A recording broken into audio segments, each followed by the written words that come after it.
हर हर महादेव। आप सभी मित्रों का स्वागत है। जैसा कि हम लोग सभी जानते हैं कि हमारा जो ये बॉडी है, शरीर है, ये 5 तत्वों का बना हुआ है। यानी कि ये 5 तत्व कौन कौन से हैं? जल, वायु, अग्नि, मिट्टी और आकाश। ये 5 तत्व हैं। तो ये 5 तत्व जो है, हमारा जो शरीर छूटता है तो ये जो सारा 5 तत्व है अपने अपनी जगह पे पहुंच जाता है। तो बचा एक और तत्व है जो कि आत्मा है। वो आत्मा को हम ब्रह्म तत्व कहते हैं। तो वो ब्रह्म तत्व आया कहाँ से और वो जाता कहाँ है, यह चीज़ का खोज शायद ही पता होगा सभी को। तो जैसा कि मेरा अनुभव है और जो मैं जानती हूँ तो आप लोग से शेयर कर रही हूँ कि जो वो ब्रह्म तत्व है, वह तत्व वो हमारे इसी वायुमंडल में घूमते रहते हैं।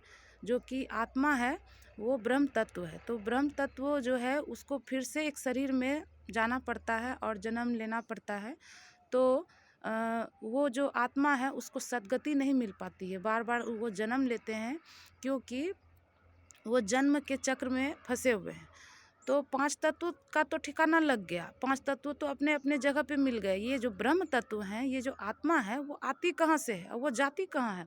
तो यही चीज़ का हम आपको आज बताने जा रहे हैं कि ये आत्मा जो है ये हमारे ब्रह्म तत्व से आती है। ब्रह्म तत्व है कहाँ?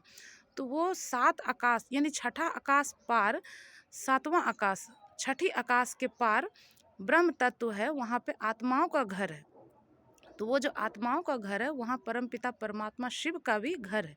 तो वो परमपिता परमात्मा के साथ वो ब्रह्म तत्व जो आत्मा हम लोग के जो अंदर बॉडी में रहते हैं, बॉडी यानी यहाँ मस्तिष्क में रहते हैं, हमारे आत्मा जो है यहाँ मस्तिष्क पे रहते हैं, भ्रिकुटी में।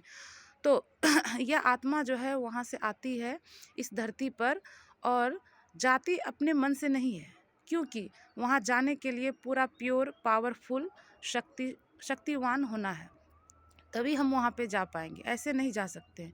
तो उसके लिए हमारे कर्म जो बना हुआ है हमारे सिस्टम में, कर्म, वह कर्म अगर जब तक पुण्य नहीं होता है तो हम लोग वहाँ जा नहीं पाएंगे। तो इसी को पुण्य करने के लिए, हमारे कर्म को पुण्य करने के लिए, हमारे कर्म को फलित करने के लिए ईश्वर से जुड़ना पड़ता है। ईश्वर से जुड़ेंगे तभी हमारे पाप कटेंगे और आगे के जो मार्ग है वह मार्ग खुलेंगे।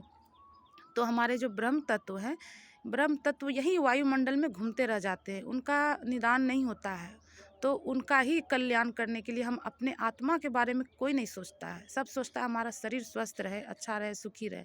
लेकिन जो हमारे आत्मा है, उस आत्मा को सुखी करने के लिए हमें ईश्वर से जुड़ना पड़ेगा। ईश्वर से जुड़ेंगे, उनको मानेंगे, उनको जानेंगे, पहचानेंगे सही से, गहराई से, तभी हमारा आत्मा का कल्याण हो सकता है। ओम शांति। हर हर महादेव।